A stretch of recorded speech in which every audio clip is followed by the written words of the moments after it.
প্রিয় দর্শক, আসসালামু আলাইকুম। আমি আজকে আপনাদের সামনে একটি বেল খাওয়ার গল্প নিয়ে হাজির।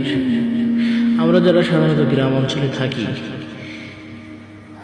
আমাদের মজা আর আল্লাহর রহমত বলতে পারেন যে আমরা বিনা ফরমালিনে আল্লাহর সকল নিয়ামত সরাসরি গাছ থেকে গ্রহণ করতে পারি।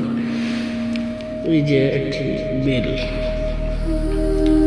আমি রাত একটাই যখন বাসার মধ্যে ঢুকছিলাম, হঠাৎ করে গাছ থেকে একটি পাকা বেল সামনে পড়লো। বেলটি হাতে নিয়ে দেখলাম যে সত্যি গাছ পাকা, অনেক ঘ্রাণ ছড়াচ্ছিল। বেলটি ঘরের মধ্যে নিয়ে আসলাম, একটি কাটার দিয়ে টুকরো টুকরো করে যে দেখতে পাচ্ছেন আমি বেলটি খাচ্ছি। আসলে গাছ পাকা বেল অনেক সুস্বাদু, আর এই বেল একটি মানুষের জন্য অনেক উপকারী, পেটের জন্য বিশেষ করে যাদের পেটের ঝামেলা আছে, গন্ডগোল আছে পেটে, বা ধরুন পেটে কোন খাবার সহ্য করতে পারে না, এরকম গ্যাস আছে যাদের, তারা কাঁচা এইরকম পাকা বেল একদম ফরমালিন মুক্ত, যেটা গাছ থেকে সরাসরি সংগ্রহ করা হয় আর কি, এরকম একটি পাকা বেল খেয়ে নিতে পারেন। পেটের অসুখের জন্য আপনার ঔষধে কাজ হয় না এমন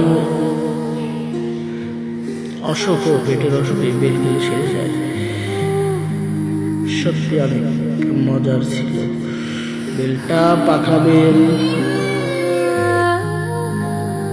আমরা যারা গ্রামে বসবাস করি, বন্ধু বান্ধব যারা থাকি আর কি, যখন আমরা একত্র হই এরকম গাছে পাকা অবস্থায়, যেমন পাকা পেঁপে, আমের সময় আম, কাঁঠাল, বিভিন্ন মৌসুমি ফল যখন যেটা সামনে পড়ে আমরা সরাসরি গাছ থেকে পেরে খাই, সেক্ষেত্রে ফলগুলোতে কোনো রকমের ফরমালিন থাকে না।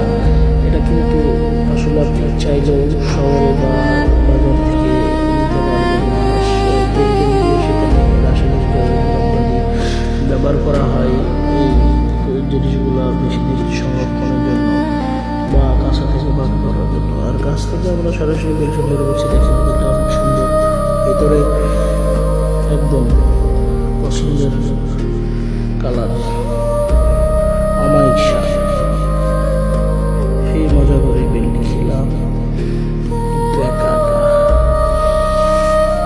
বন্ধু বান্ধব নেই, এত রাতে কোথায় পাবো। একটা সময় বেল পেয়েছি, বেলটা সব খেতে পারলাম না, সরাসরি বেলটা একটা কাঁটা নিয়ে কেটে কেটে মজা করে খেয়ে নিলাম। আপনারাও সুযোগ পাইলে চেষ্টা করবেন গাছ থেকে সরাসরি ফল সংগ্রহ করে সেটা খেয়ে নেবেন, এটা শরীরের জন্য খুব উপকারী। ধন্যবাদ সবাইকে আমার এতক্ষণ পেশাগুলো হজম করার জন্য। আপনারা মনোযোগ দিয়ে শুনছেন।